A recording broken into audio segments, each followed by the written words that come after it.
Hello and welcome. Good evening. You're tuned into Super 6 here on India Today. I'm Akshita and Nandagopal. With the next 60 minutes, all the big headlines coming in from the south will be our focus. Here's a quick check first of what to expect over the next 1 hour here on Super 6. Our focus this evening is on what's playing out in Karnataka. This video of Chief Minister Siddaramaiah gesturing as if he was about to slap a cop, leading to outrage. The cop here also sought voluntary retirement right after.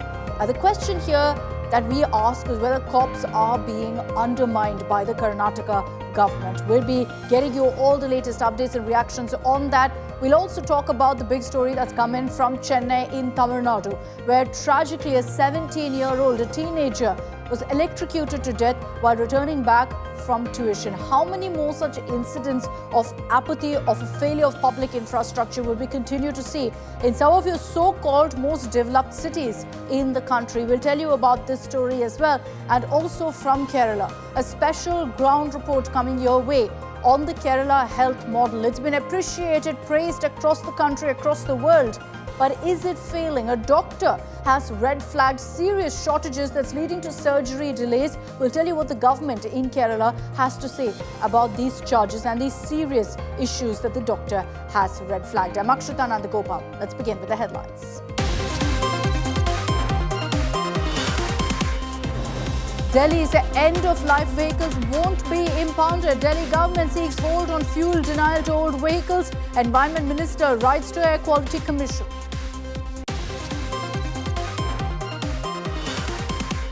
Prime Minister Modi addresses Ghana Parliament, says world's progress cannot happen without voice to the global south. Reiterates India's motto of one world, one family and one future.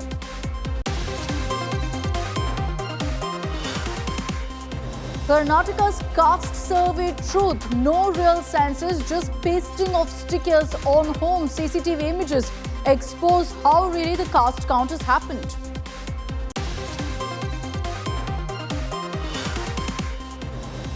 Siddaramaiah insults khaki gestures to slap senior cop, upset over black flag protest. Insulted cop seeks voluntary retirement right after.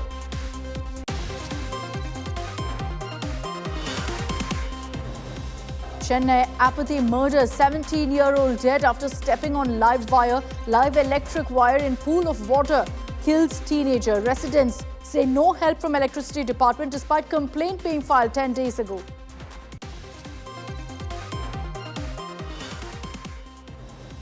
28-year-old Liverpool striker Diogo Jota passes away in a car crash. He recently won the Nations League with Portugal. Football fans mourn worldwide.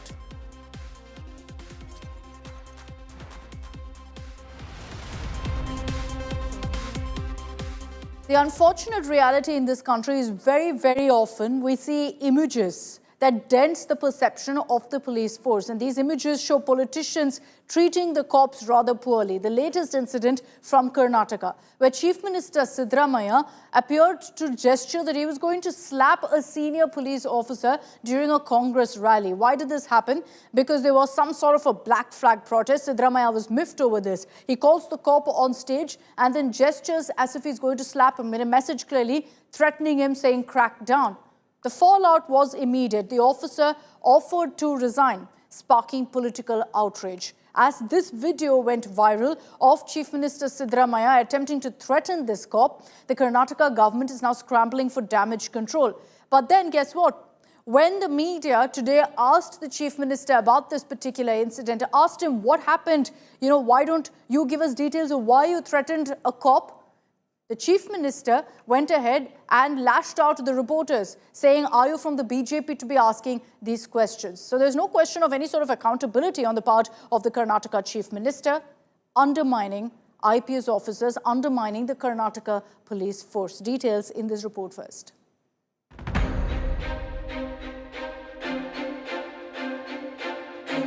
The heat seems to be getting to Siddaramaiah, and we are not just referring to the mercury levels. This time, the Karnataka Chief Minister finds himself at the center of yet another controversy for publicly berating and nearly slapping a senior police officer at a political rally. This fallout has been swift, and the political heat is only rising. On April 20th, during a Congress protest rally in Karnataka against rising prices, tempers had fled, not just among protesters, but from the Chief Minister himself. Some agitators had begun waving black flags, and in a moment of visible rage, Siddaramaiah called a senior police officer on stage and appeared to raise his hand at him, attempting to slap the officer in full public view. Humiliated by Chief Minister's behavior, the officer reportedly offered to resign. What was meant to be a political protest had turned into a public embarrassment for the state's top cop. Following India Today's extensive coverage, the Karnataka Home Minister stepped in, calling the officer directly. ನಾನು ಮಾತಾಡಿದ್ದೀನಿ ಅವ್ರ ಹತ್ರ ಅವರಿಗೆ posting ಕೂಡ ಕೊಡ್ತೇವೆ ಅವರಿಗೆ ಯಾವುದೇ ರೀತಿಯಲ್ಲಿ ಇಂಟೆನ್ಷನ್ ಏನು ಮಾನ್ಯ ಮುಖ್ಯಮಂತ್ರಿಗಳು ಇಂಟೆನ್ಷನ್ ಆಗಿ ಅದು ಸ್ಪರ್ ಆಫ್ ದಿ ಮೂಮೆಂಟಲ್ಲೇ ಆ ರೀತಿ ಆಗಿರ್ಬೋದು ಆದರೆ ಇಂಟೆನ್ಷನ್ ಇಲ್ಲಿಂದ ಆಗಿಲ್ಲ ಅಂತೇಳಿ ನಾನೇ ಕೂಡ ಮಾತಾಡಿದ್ದೀನಿ ನಾನು ಮಾನ್ಯ ಎಚ್ ಕೆ ಪಾಟೀಲ್ರವರು ನಾವೆಲ್ಲ ಮಾತಾಡಿ ಅವರಿಗೆ ಪೋಸ್ಟಿಂಗ್ ಕೊಡ್ತೇವೆ. But the damage was done and the visuals already gone viral. When asked about the slapgate row by journalists, Chief Minister Siddaramaiah lost his cool once again. Sir Belgaum ಸಾಧನಾ ಸಮಾವೇಶದಲ್ಲಿ ACP ಅವರು ನಾರಾಯಣ ಅಂತ ಇದ್ರಲ್ಲ sir ನೀವು ಅವರಿಗೆ ಈ ತರ ಮಾಡಿದ್ರಿ ಅವರಿಗೆ ರಾಜೀನಾಮೆ ಕೊಟ್ಟಿದ್ದಾರಂತೆ ಸರ್ ರಾಜೀನಾಮೆ ಕೊಟ್ಟಿದ್ದಾರಂತೆ ಈಗ ಅವರು ರಾಜೀನಾಮೆ ಕೊಟ್ಟಿದ್ದಾರೆ ಅಂತ The BJP had gone on the offensive, calling Siddaramaiah the lottery chief minister and accusing him of arrogance. Complete arrogance of the chief minister. He has done this before also. Once he has done this to an IAS officer, he has asked him to get out of the stage. This shows his high-handedness. He doesn't have any respect for the officers. There have been the Congress leaders, not only the chief minister, everyone has been treating the officers as their, slaves, not even servants, like slaves. And they're not given any kind of respect. They're made to run around, and if someone opposes, they are transferred immediately. First a public slap attempt, then a press room meltdown. The big question now, should a chief minister who publicly lashes out at police officers and journalists continue to command moral authority? Has Chief Minister Siddaramaiah's temper now become the political liability? Bureau Report, India Today. That police officer who you see there on the stage, who Siddaramaiah is clearly yelling at and threatens to slap, immediately right after went ahead and took VRS voluntary retirement. And that's what sparked all of this anger, outrage over how Chief Minister Siddaramaiah treated a police officer. Let me open this up on this broadcast on Super 6. Joining us is Shatabishi Shivanna, Deputy Spokesperson of the Karnataka Pradesh Congress Committee. We have Mr. Shankar Bedri, former DG, Inspector General of Police in Karnataka, very decorated, respected police officer. Mr. Bhaskar Rao, Spokesperson of the Karnataka BJP and a former top cop himself. Thank you very much, gentlemen, for your time, for joining us here on India Today. Mr. Bedri, I'd like to begin with you. The kind of images that we've seen, sir, of Chief Minister Siddaramaiah gesturing as if he's going to slap a cop, what does that really do to a police force? Does this hurt, how they feel, the perception of the police force also for the people? In that particular incident, the Chief Minister may have lost his temper due to some reasons. But his conduct in abusing or threatening the police officer on the stage is not correct and it is condemnable. But now he has expressed an apology. I think we should put it at rest. Apology from whom, Mr. Bedri? Because, when the question was put forth to Chief Minister Siddaramaiah from reporters, he deemed the reporters a BJP person and walked off. No, recently, today or yesterday, I read that he has expressed regret regarding that incident. So I think there is no point in prolonging that particular incident. No doubt Mr. Narayan Barmani is a very good officer. I know he's from sub-inspector days. He's a very diligent and good officer. But now the CM has expressed regret regarding the incident. I think there is no point in prolonging it. But generally, one thing is there. In Karnataka, during the last 5-6 years, the persons in power, that is mainly the government and public representatives, are treating the officers not in a very good manner. And Yeah. the respect that used to be commanded by the district officers and the senior officers and other bureaucracy has eroded substantially. This is a matter of concern for not only the bureaucracy, but also for the system to work and function properly. No, I completely agree. There's a need to have a certain respect for the police force. The police force must also and deserves a certain dignity, It is because not. only then can they actually carry out their duties. You need that It kind is of a not only perception. There needs to police. be respect. It is not only police. Yeah. It affects all other wings of the government also. It is not only the police force. They are Yeah. treating all bureaucrats in a very shabby manner. It is happening since the last 5 years. It is a very unwelcome and undesirable trend that has developed in Karnataka. Okay. Mr. Bidri, I'll request you to stay with me. Let me bring in opening comments also from Mr. Bhaskar Rao. You are, Mr. Rao, part of the Karnataka BJP, but I'd like your opinion on this first, as someone who's also served as the Commissioner of Police in Bengaluru. Seeing these images, what do you really feel, Mr. Bhaskar Rao? Unfortunate, I'm sure, that a police officer is being treated in this manner.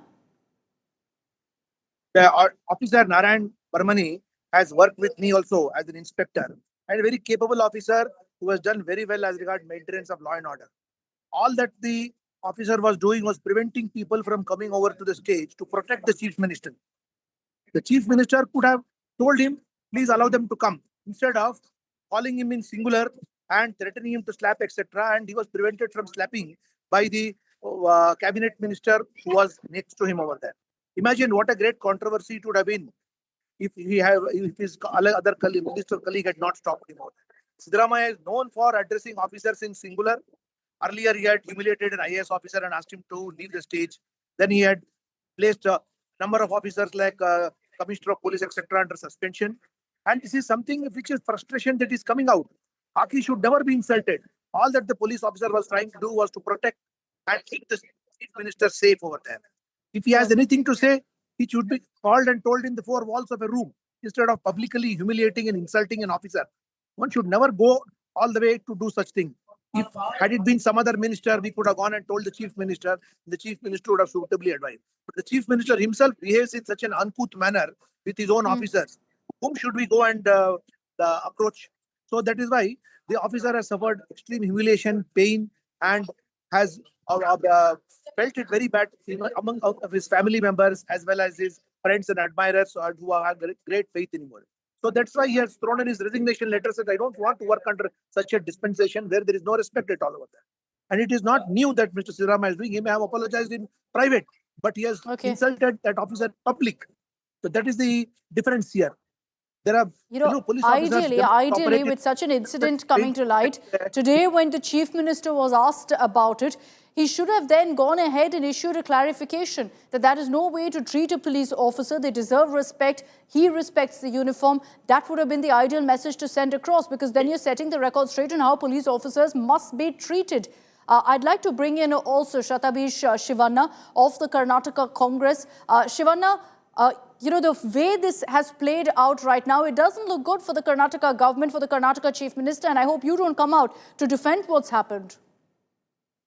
No, I mean, see, Mr. Siddaramaiah is a lovable personality. He has had a political standing and a political career that spans over 5 decades now, right? And we all know him to be a very raw and lovable human being. His manner of speaking may be harsh, not just to the police or not just to any individual. It may be towards his own MLAs, his own ministers. He might come out as harsh, but he always has good intentions in mind. Now, the specific incident that y'all are picking and cherry picking to point out that he's a villainous human being is incorrect. I'll tell you what the actual facts and circumstances were. It was a Congress event. It was a state organized event with a lot of ministers, but the BJP had hatched a political conspiracy. They had sent out goons to create chaos. They disturbed law and order. And whose duty is it? The police were required to thwart this at its very inception.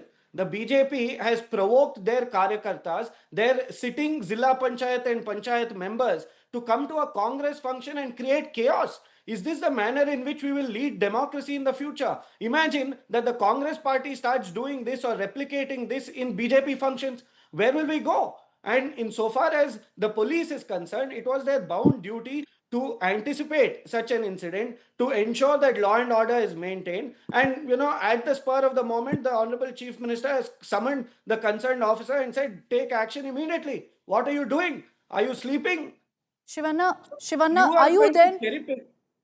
You've explained the circumstances. Sure. You're accusing us of cherry picking, first of all. Let me just say that video is out for our viewers to decide whichever way they want about whether we've cherry picked one particular incident. You've put it in context. Even after that, Shivanna, surely the reasoning behind this, that the police is to blame, doesn't warrant someone being humiliated on stage in this manner.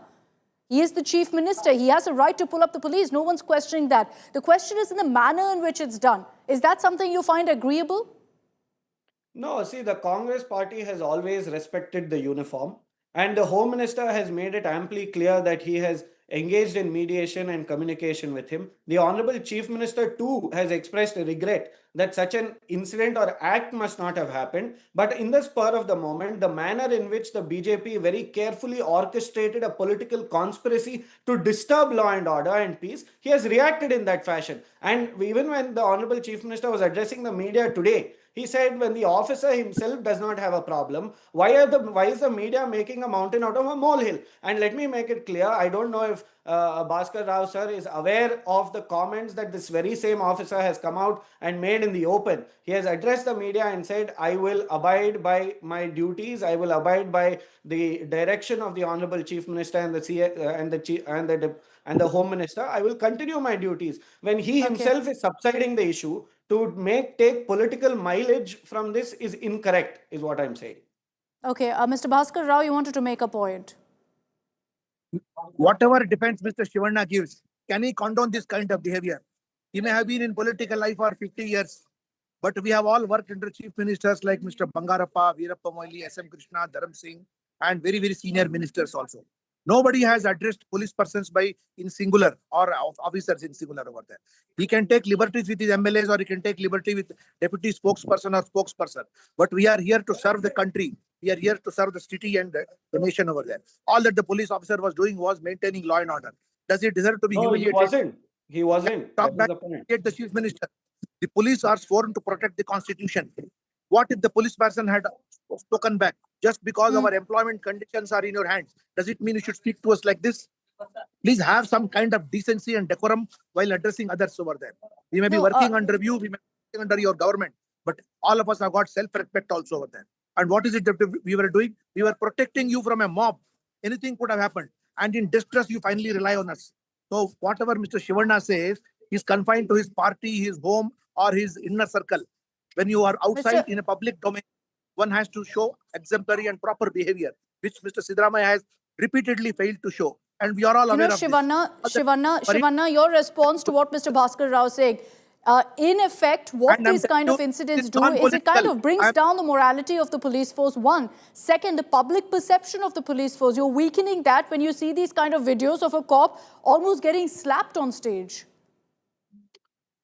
No, I mean, I'm not here to condone it, and I've been blindsided by this debate. We have the likes of Mr. Bhaskar Rao and Shankar Bidri, who are men of uniform, and they're speaking very emotionally about the issue. We respect the services that they provided to the state of Karnataka, but this is an isolated incident, and it should be treated in an isolated fashion. If you are unhappy, let me explain to you then. If you are unhappy with the manner in which the Honorable Chief Minister reacted in the spur of the moment, we are giving our justification as to what contributed to that reaction. There was a political conspiracy led by the Bharatiya Janata Party. So don't take a protection under the uniform. What you did as per your party direction was incorrect, and it was the duty of the police to maintain law and order, which they failed to do. And if a police officer is pulled up, I don't think there's anything correct. No, they didn't. No, they didn't.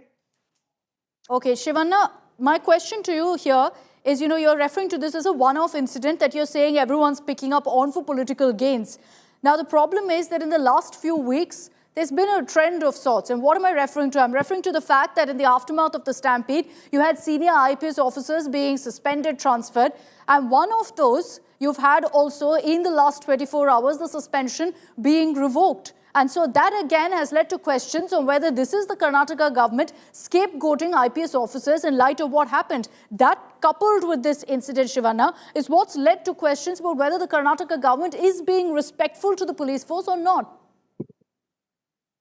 So see, to address, these are two separate issues yet again. Yeah. Now the 5 suspensions of IPS officers, three IPS and 2 KSPS officers, you're referring to the tragic stampede. The bottom line is 11 young lives were lost, right? And the state government has gone above and beyond to ensure that there is some sort of redressal to the victims. We are not playing politics over dead bodies. We have handed over the investigation to the Central Investigation Department. There's a magisterial inquiry. There's a one-man judicial commission who is taking care of everything. Ex gratia compensation was awarded in an unprecedented fashion. The state government has taken, or heads have rolled of top cops. We are not, we're not shifting our responsibility away. We are taking action against top cops. We are taking action against our own political executive.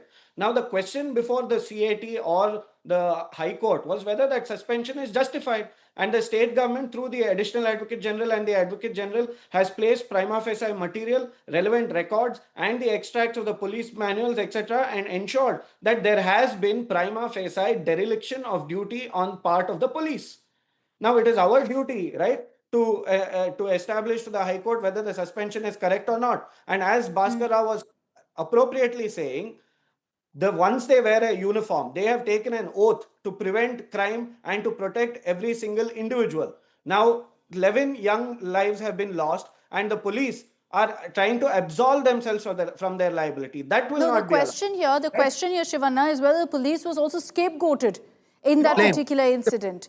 No, not at all. Why? We took action against RCB, RCB's management. We took action against DNA and their company. We took action against a political executive.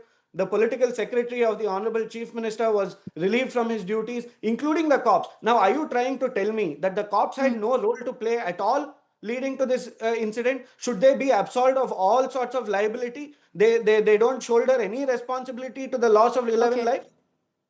Mr. Bhaskar Rao, you want to make a point? The police have clearly told not to do it, yet to choose to. No, sir. I beg to differ. You have chosen to do it. And you have taken selfies with your children, grandchildren, and with your sons. I beg to differ. Yeah. You blame the police for all this. Police had clearly mentioned that. And why did you hold it in 2 different places? You wanted to hold it in front of Vidhan Soda, why you are holding in front of Chinnaswamy Stadium? And in less than 24 hours of the RCB victory, you are only trying to go to the most easily available target, that is the police. They are the softest target, so that you can blame them. The police, because they wear a uniform, they cannot talk back. Because they cannot talk back, you're doing this. Had it been some other agency, you would not have had the guts to do it over there. Your chief minister, your deputy minister chose to do all these things in a hurried manner with absolutely no planning. You have dragged us into a political. Wanted to keep it a non-political and sticking it with only police as our respected. I'm going to give Shivanna a chance to respond to what Mr. Bhaskar Rao has said, and then I'll bring in Mr. Shankar Bedri. Shivanna. Just a quick rebuttal. I don't think the Honorable Bhaskar Rao has seen the order passed by the Honorable CAT. And the Honorable CAT has recorded the manner in which permission was sought, whether permission was given or not. In the specified form in which permission was required to be sought was not sought at all. Right? So without having all these facts before you, without allowing the magisterial inquiry to evolve and come with a decision, without allowing the High Court, who has taken suo motu cognizance of the issue, to come out with the findings, to just make a random statement that police people are being made scapegoats is incorrect. If we take action against the police, the BJP has a problem. If we don't take action against the police, the BJP has a problem. Ultimately, they are playing a failed opposition. They just want the Chief Minister to resign, which will not happen. Only in your dreams will that ever be led to fruition, sir. Please take action. The order of the Honorable CAT before you make any comments on national television, at least. At least get your facts right. Let me bring in Mr. Shankar Bedri right now. Mr. Shankar Bedri, listening to both sides at this point, and I'm sure you've heard what Mr. Bhaskar Rao has said too. Do you believe also, sir, that something like this also will lead to impact and effects in the Karnataka police force that need to be addressed immediately too? I have already expressed my views regarding the suspension of the senior officers in the context of this stampede. They are already well known to everybody. Now the CAT order, the order portion has come out clearly in favor of the police. If the suspensions were not warranted, suspensions were not justified, suspensions were not at all required, and police officers were not at fault. That's why CAT has ordered the reinstatement of all the suspended officers. I think that message is loud and clear, and it is a very considered and balanced view. I think we should respect and accept the judgment of the CAT, and it should prevail. But one thing is there, on account of such rash actions, already damage has been done. It takes quite some time. It takes a mature government to heed those rules. Let us hope that government will take appropriate steps and make room for healing of those wounds. And the reality is, Mr. Bedri, that the Karnataka government has challenged that particular order. And the fact that you had that incident coupled with this footage that's been going viral of a cop being humiliated on stage is what's led to these questions about whether the police force in Karnataka is constantly being disrespected. I leave it on that note. We leave it to the viewers to decide. We've heard from every single side here. Mr. Bhaskar Rao, Shivanna, as well as Mr. Bedri, thank you very much for joining us here on India Today. And as we move on, we're focusing on news from Karnataka. There's a video that's been going viral over the ongoing caste survey in Karnataka. What exactly about it has triggered a controversy? Well, this is CCTV footage of how the survey is being conducted. Now, usually officials are expected to go house to house, speak to the people, find out who is living there, how many people, and details from them, post that on age, demographic, etc. Here in the footage that's going viral, officials reach the residence. They paste stickers on the building. They don't speak to anyone. One official pastes the sticker. The other takes a photo as proof that, look, we visited this house, and that's done. So that's the idea of the survey that they're supposedly conducting across Karnataka. There's no speaking to any of the residents. They don't know how many are living there. So then there are questions about whether that number, details, all of it has been manufactured. The BJP, referring to this CCTV, has questioned the authenticity of the survey. This CCTV footage shows enumerators pasting completion stickers without actually interacting with residents. And so there are questions being asked of the integrity of the survey. The BBMP, which is the Bruhat Bengaluru Mahanagra Palike, it's the local Bengaluru civic body, they've suspended the collector, the ward revenue collector, for dereliction of duty during the caste survey for failing to supervise field staff. So you're seeing essentially heads rolling, action being taken, but then questions loom on whether this is how the caste survey has been conducted across the state. Chief Minister Siddaramaiah has also spoken out on this, saying that this isn't the only format by which the survey is being conducted. The residents can also register online. But again, how many are registering online? Where are you getting that data from? What about the rest? There are so many questions now that have come up about how this survey is being conducted. Courtesy this footage, here are the reactions. ನೋಡಪ್ಪ ಒಂದು ವೇಳೆ ನಿಮ್ಗೆ ಆ ಥರ ಇದ್ರೆ online ಮಾಡ್ಬೋದು. Online ಮಾಡಕ್ಕೆ ಏನೋ ತೊಂದರೆ ಇದೆಯಾ? ತೊಂದರೆ ಇದೆಯಾ? ಕೇಳಪ್ಪ, ನಿಮ್ಗೆ ಏನಾದ್ರು ತೊಂದರೆ ಇದೆಯಾ? ಆನ್ಲೈನ್ ಏನು ತೊಂದರೆ ಹೇಳು. ಆನ್ಲೈನ್ ನಲ್ಲಿ ಅಕ್ಸೆಪ್ಟ್ ಮಾಡ್ತೀವಿ, ಮನೆಗೆ ಹೋದ್ರೆ ಅಕ್ಸೆಪ್ಟ್ ಮಾಡ್ತೀವಿ, ಮೀಟಿಂಗ್ಗಳಲ್ಲಿ ಅಕ್ಸೆಪ್ಟ್ ಮಾಡ್ತೀವಿ. ಯಾವ್ದಾದ್ರು ಈ ದಾರಿಗಳಲ್ಲಿ ಯಾವ್ದಾದ್ರು ಒಂದು ದಾರಿನಲ್ಲಿ ನೀವು ನಿಮ್ಮ ಜಾತಿ ಹೇಳ್ಕೋಬೇಕು. The population of scheduled caste communities in Karnataka was 109 lakh, that is 18.3%. Now it is 106 lakhs with 15.1% population. What should we believe? Where will this data end up in? It will end up either in dustbin, as Kaka Kelkar committee or BP Mandal as by the Congress government what they did it from 1980 till 1989, or like the Kantraj committee. Now, will this Nagmohan Das committee's report will have any authentication is what is getting doubts among the Kannadigas across the state. They have sent the unconnected, the officers, they have no connected with the public relationship. And they have given the directions to put the stickers on the doors. No officers are entered and called the owner or the peoples to discuss or interview regarding the empirical data. Just they stick the stickers and went out. Let me bring in Sagaraj joining us live from Bengaluru with more details. So on this, Sagai, this video is hugely embarrassing because it kind of puts questions, pokes holes through how exactly the survey has been conducted so far. What is the government going to do now to address these issues? Because there is going to be a clear trust deficit now looking at this footage. Absolutely. The previous socio-economic survey was also done in a similar manner, and that's where the questions which was being raised by the ministers from Karnataka government themselves, where they said that nobody visited their house.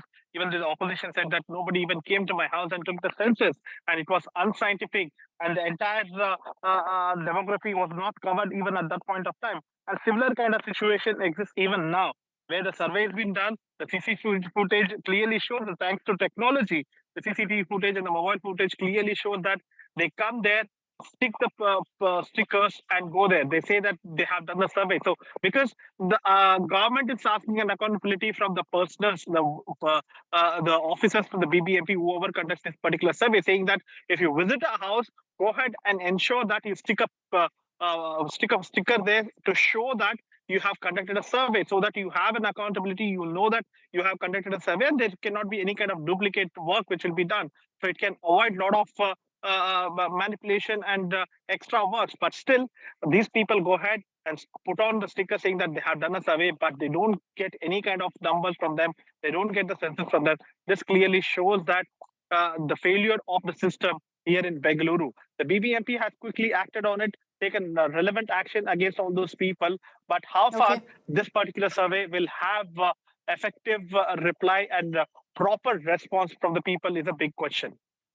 Okay, Sagai, thanks for joining us with those details. We will await at this point all the reactions that come in from the Karnataka government. So far, Chief Minister Siddaramaiah said, look, you can enroll online. But the reality is that the process that's being used right now for the survey does have issues. So we'll see how really that's addressed. Okay, let's move on to Tamil Nadu. As we told you in the beginning of the show, we'll be focusing on the story that's come in from Chennai, where unfortunately a 17-year-old boy lost his life, died due to electrocution. Nafeel, a teenager, was electrocuted after stepping in a waterlogged street. The street had a live electric wire running through the water, a tragedy waiting to happen. And unfortunately, we've seen this happen far too often, this time in Chennai. This young boy was on his way to tuition for a tuition class when this occurred. He was walking through a waterlogged road, electric live wire. He was electrocuted to death. He didn't stand a chance. His family is devastated. They're questioning very clearly government negligence. And here's why. Because the family has said that they actually called the electricity department multiple times about exposed wires, about unsafe conditions in the area. 10 days before this incident happened, nothing was done about it. No one from the corporation turned up. No officials were there to address this problem. And so what happened? 10 days later, tragedy has struck. This life could have been saved. And we're talking about a young 17-year-old boy who's died as a result, let's be very, very clear, of negligence. Terrible neglect and apathy by the officers in Tamil Nadu's electricity department has resulted in the death of a 17-year-old Nafeel who was returning home from his tuition center. That blue cable that you see, that's a perfectly fine cable. But the cable next to it that has the plastic coating completely ripped off, and there's copper wire that's coming out of it. That is what caused the electricity to leak into a pool of stagnated water. And yesterday when Nafeel was returning from his tuition, he stepped into this pool of water here because he was just about to enter his home. This is where Nafeel used to reside and his mother was inside. As soon as he was walking from his tuition center to get back to his home, he stepped into that patch of land that we showed you, and that's where he immediately screamed and collapsed on the floor because of the heavy electrocution that he had to undergo. We are hearing from the residents over here that there was some kind of work that was being done, and this patch of road was being dug up in order to lay a concrete road over here. This concrete tiles that you see, that's the reason why there was some kind of work going on, and in that process there was some kind of neglect and damage done to those to those cables over there, which went unfixed. With camera person Divyan and Keshav reporting for India Today from Chennai.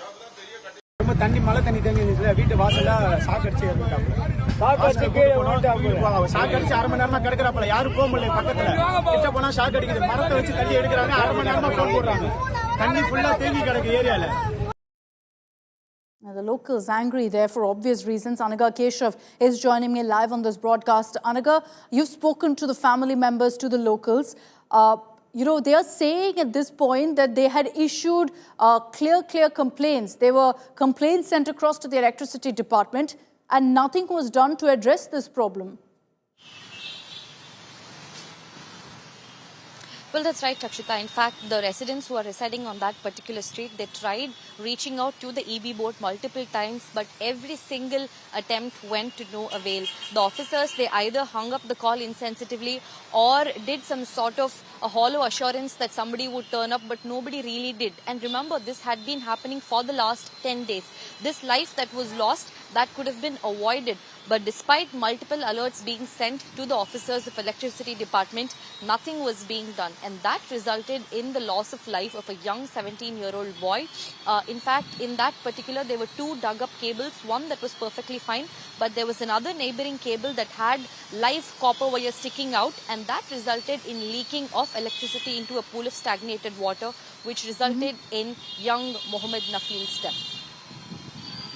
Unfortunate, heartbreaking really that these kind of tragedies continue to occur. And we're talking about a teenager with such a bright future, his life cut short thanks to negligence and apathy. And this is a story that we will continue to track because we see this happening far too often, like I said. So we've pulled out a couple of these instances that we've seen. In Chennai, a 17-year-old electrocuted. It's happened in Kerala. It's happened in Bengaluru, in Delhi too. How long is this going to be acceptable for us that lives are cut short simply for people stepping out of their homes electrocuted to death because of poor public infrastructure? Okay, let's move on and get you the story from Kerala. Here's a ground report on Kerala's health model. We've spoken of it repeatedly to heap praises on how the state has one of the best healthcare models in the country. But now there are questions on whether really there are problems that need to be addressed. Government hospitals, medical colleges in the state are reportedly facing a severe crisis with a lack of medicines, a lack of equipment, which has adversely affected the functioning of hospitals. A doctor has spoken out about this. And right after that, what happens? The government, yes, says that we'll take action, but there's also now an attempt to target him repeatedly for speaking out. The globally recognized Kerala model of healthcare has been dented, courtesy a crisis plaguing hospitals. Allegations have come to the fore of shortage of medical equipment, leading to surgeries being delayed. After a doctor at the Thiruvananthapuram Medical College and Hospital put out a damning Facebook post telling testimonies have emerged. The head of the urology department alleged that the non-availability of equipments had forced him to cancel emergency procedures.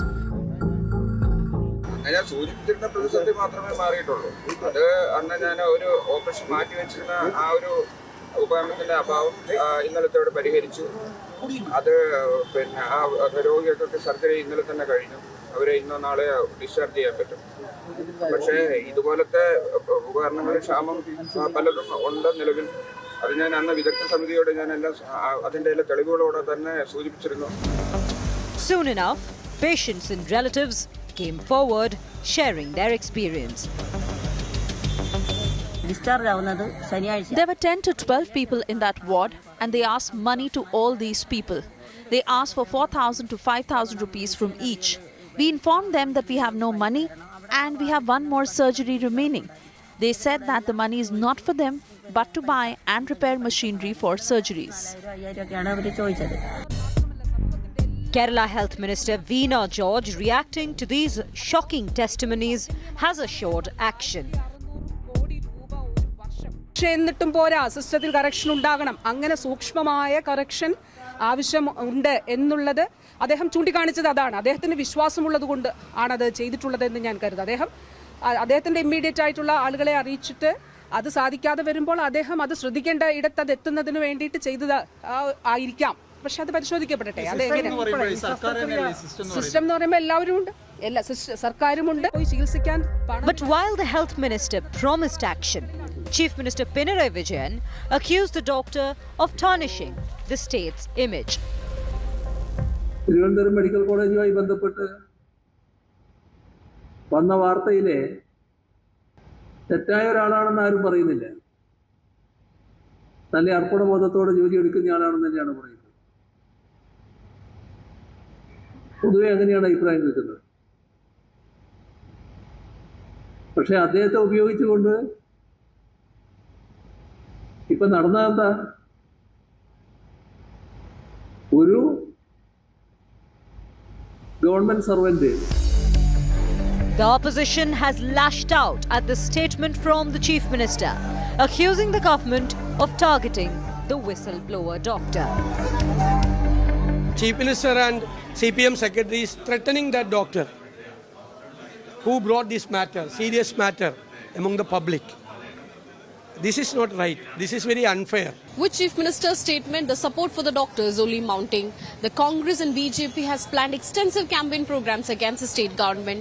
The Congress-led UDF opposition has decided to appoint a health commission of its own and study the problems faced by the health sector and present an alternative before the public as the state gears up for the crucial assembly elections in the next 8 months. With video journalist Tinku Rajshekar, Shibi Molkiji for India Today from Thiruvananthapuram. Everyone's got their eyes on the Thiruvananthapuram airport, and that's because of the F-35 jet that's been parked there 20 days and counting. Sources now say the fighter jet is likely to be airlifted back to the United Kingdom, but not the way you imagine. No likelihood it's going to be dismantled and then taken. Multiple attempts to repair the fighter and get it airworthy have failed, and now a heavy lift cargo aircraft is likely to fly it back to its country after it's partially dismantled by technicians. Adding to the delay, there's no engineering team from the UK that's arrived in India yet. And so the jet waits for a UK team to reach in. A group of 40 engineers expected now to reach Kerala by July 5th will undertake the repairs.